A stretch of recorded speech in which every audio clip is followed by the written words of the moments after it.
I now request the Honorable Chief Justice of India, Dr. Justice D.Y. Chandrachud, to present a framed photo of this green token of gratitude to the Honorable Prime Minister.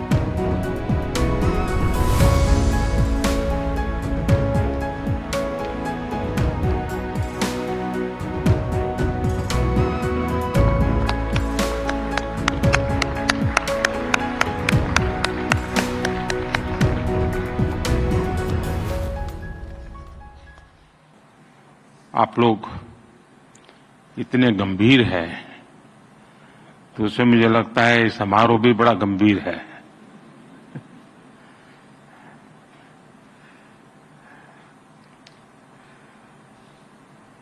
कुछ ही दिन पहले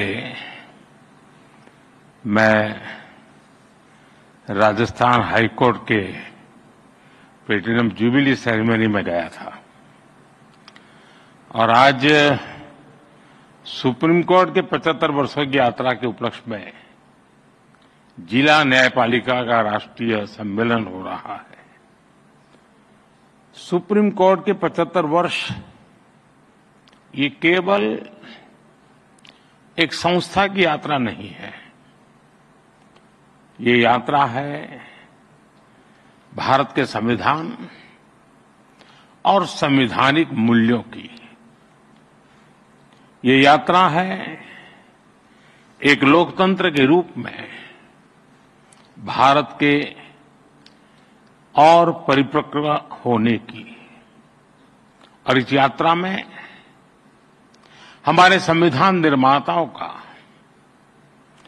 न्यायपालिका के अनेकों मनीषियों तक का योगदान बहुत महत्वपूर्ण रहा है। इसमें पीढ़ी दर पीढ़ी उन करोड़ों देशवासियों का भी योगदान है जिन्होंने हर परिस्थिति में न्यायपालिका पर अपना भरोसा अडिग रखा है।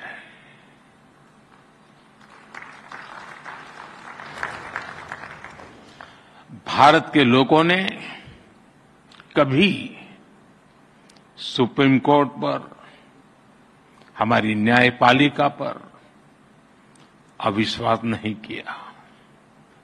इसलिए सुप्रीम कोर्ट के ये 75 वर्ष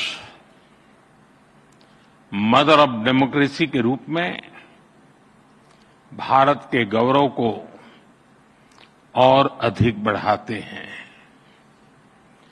ये हमारे उस सांस्कृतिक उद्घोष को बल देते हैं जो कहता है सत्यमेव जयते नानृतम। इस समय देश अपनी के आजादी के 75 वर्ष पूरे करके संविधान की 75वीं वर्षगांठ मनाने जा रहा है। इसलिए इस अवसर में भी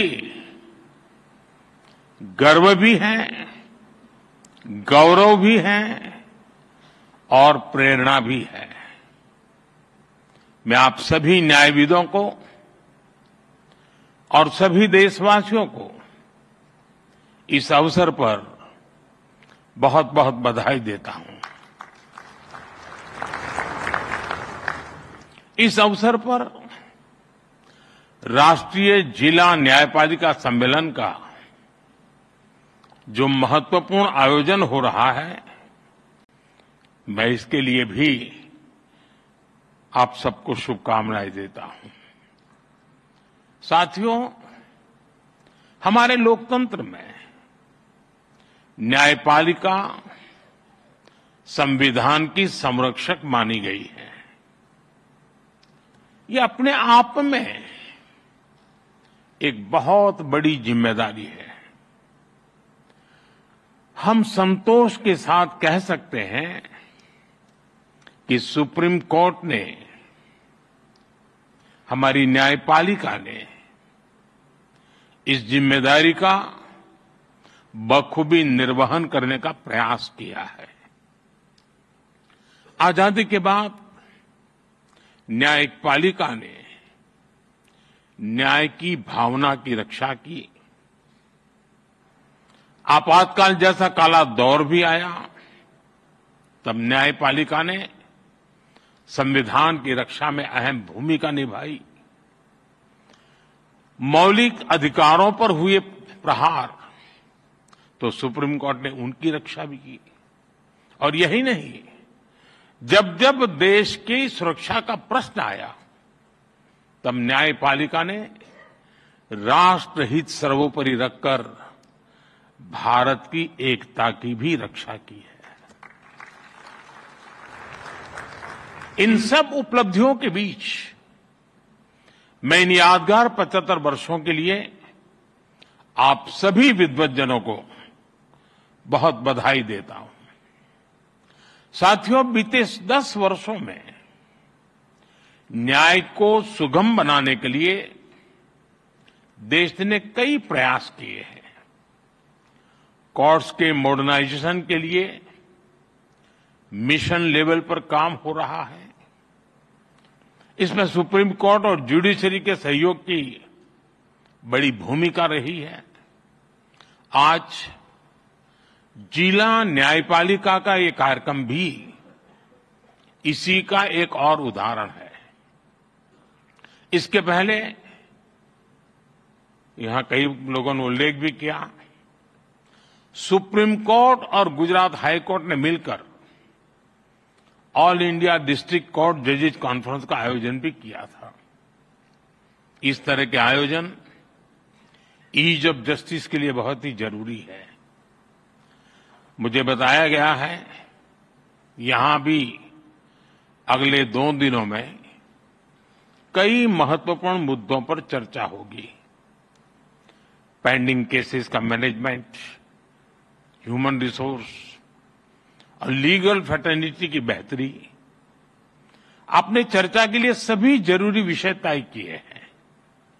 मुझे खुशी है कि सबके साथ अगले 2 दिनों में एक सेशन जुडिशियल वेलनेस पर भी रखा गया है। पर्सनल वेलनेस, सोशल वेलबीइंग की सबसे पहली जरूरत है।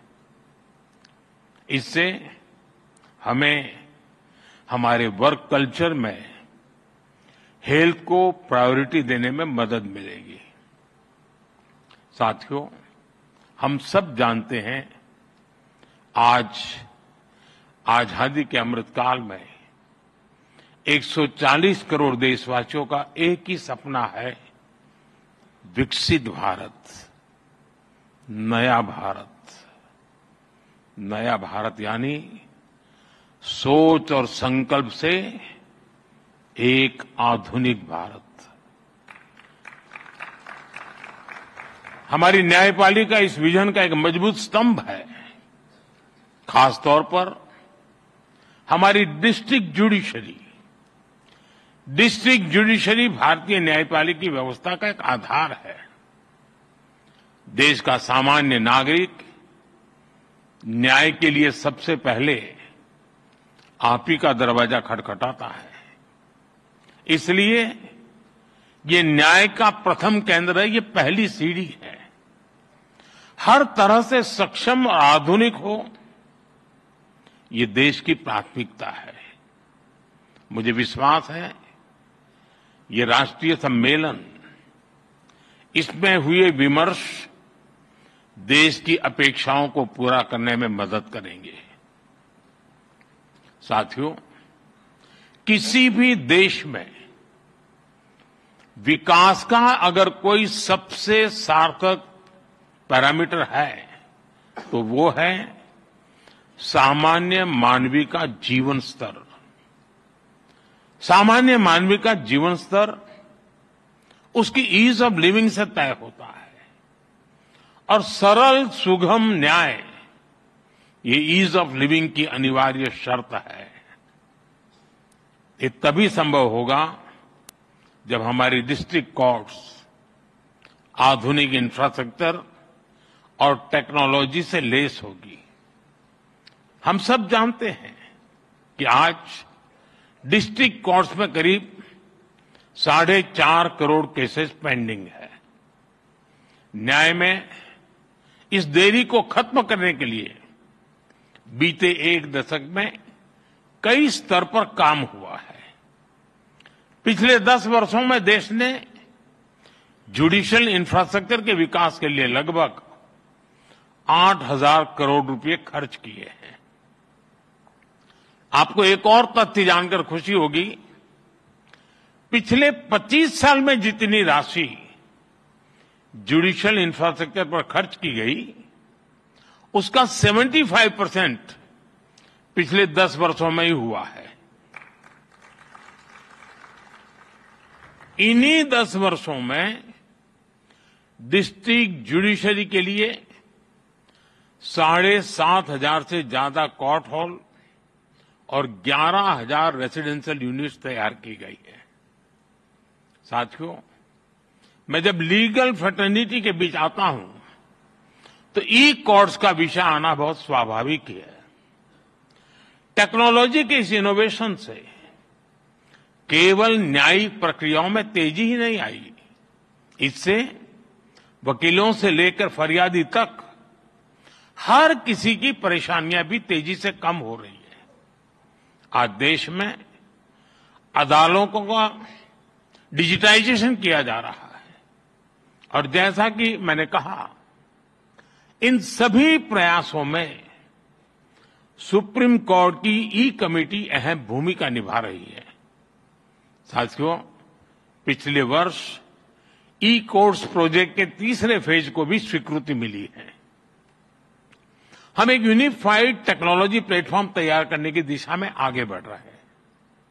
इसके तहत artificial intelligence, optical character recognition जैसी उभरती हुई टेक्नोलॉजी का इस्तेमाल होगा।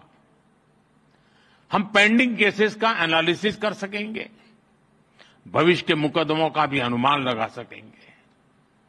पुलिस, फॉरेंसिक, जेल और कोर्ट टेक्नोलॉजी इनको इंटीग्रेट भी करेगी और इनके काम को स्पीड अप भी करेगी।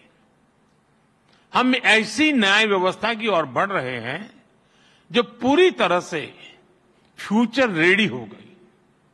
साथियों, आप जानते हैं, बड़े बदलाव में इंफ्रास्ट्रक्चर और टेक्नोलॉजी के साथ ही नियमों, नीतियां और नीयत की भी भूमिका होती है। इसलिए आजादी के 7 दशक बाद देश ने पहली बार हमारे कानूनी ढांचे में इतने बड़े और अहम बदलाव किए हैं। भारतीय न्याय संहिता के रूप में हमें नया भारतीय न्याय विधान मिला है। इन कानूनों की भावना है citizen first, dignity first and justice first. हमारे क्रिमिनल लॉज शासक और गुलाम वाली कॉलोनियल सोच से आजाद हुए हैं। सेडिशन जैसे अंग्रेजी कानूनों को खत्म किया गया है। न्याय संहिता की सोच नागरिकों को सजा देगा, यही एकमात्र नहीं है, लेकिन नागरिकों को सुरक्षा देना भी है।